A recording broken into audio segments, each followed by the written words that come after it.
Jonathan's mother went to get a can of noodles. She said, "Jonathan, please, don't make a mess."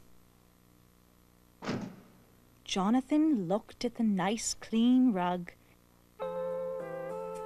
and the nice clean walls and the very, very clean sofa and said, "Well, there's certainly no mess here." Then he heard a sound. It was coming from behind the wall. Then the wall slid open and a subway train pulled up and stopped.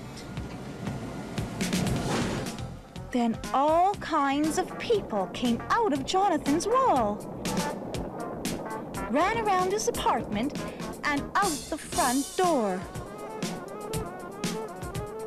"Well," said Jonathan, "this certainly is a mess." "Jonathan, what a mess!" The wall opened up and there was a subway train. Thousands of people came running through. "Oh, John, don't be silly. Clean it up." She went out to get another can of noodles, and Jonathan cleaned up.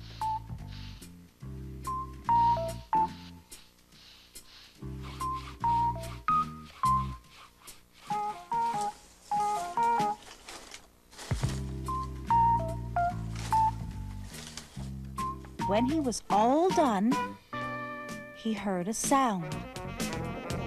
And all kinds of people came out of Jonathan's wall, ran around his apartment and out the front door. This time there were ice cream cones and chewing gum on the rug, writing and footprints on the wall, 2 men sleeping on the sofa, and a policeman watching TV. Besides that, the refrigerator was gone. Jonathan got angry and yelled, "Everybody out!" "Jonathan, what have you done?" Then she heard a noise, and all kinds of people ran around the apartment and out the front door.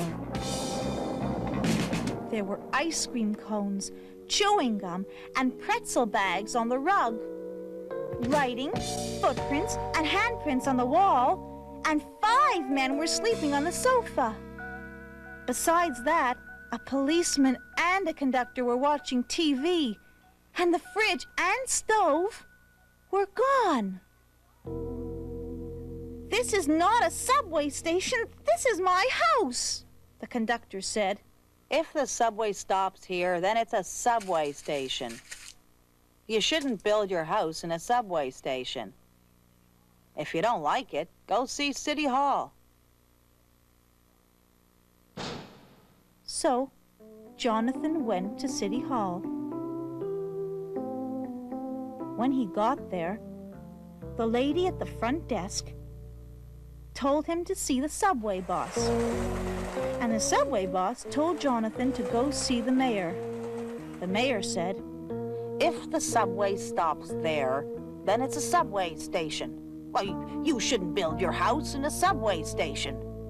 Our computer says it's a subway station, and our computer is never wrong." Then he ran out for lunch, and Jonathan was all by himself at City Hall. Jonathan started to leave, but on his way out, he heard a sound. Someone was crying. "Oh, I'm hungry." Jonathan listened very carefully. He walked up and down the hall and found the room it was coming from. He went in, and there was a big, enormous, shining computer machine. A voice was coming from behind it. Jonathan squeezed in back of the machine and saw a little old man at a very messy desk. Do you have any blackberry jam? No, said Jonathan, but I could get you some. Who are you? I'm the computer. Now, Jonathan was no dummy. He said, computers are machines. And you are not a machine. That darn thing never did work. I do everything for the whole city. Oh, said Jonathan, I will get you some blackberry jam if you'll do me a favor. A subway station is in my house at 980 Young Street. Please change it. Certainly, said the old man.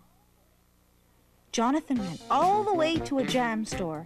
He got 4 cases of jam and carried the jam back behind the computer. Now, Said the old man, where am I going to put this subway station? I know, said Jonathan, and he whispered in the old man's ear. Then he left, but the old man yelled after him, don't tell anyone the computer is broken. The mayor would be very upset. He paid $10 million for it. Jonathan went home and said, there will be no more subways here. And he was right.